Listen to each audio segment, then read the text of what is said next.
আমাদের উদ্দেশ্যে বলতেছি, অল্প বয়সে যাদের বাপ মারা যায় তাদের উপর বিরাট জ্বর আসে, তাই হুঁশিয়ার। তোমার উপকার করার নামে তোমাকে ধ্বংস করে দিবি। যারা চিটার বাটপার, কোনো কামকাজ করে না, চামড়া জুতা পাও দিয়ে ঘুরে, তাগর ইনকাম কি?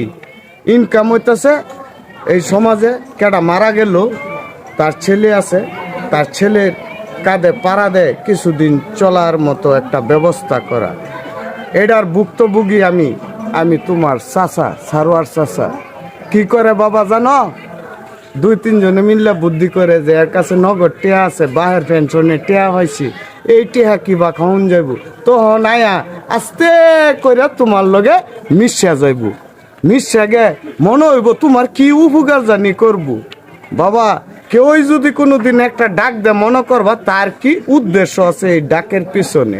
তোমার উপকার করার জন্য কেউ আসবে না।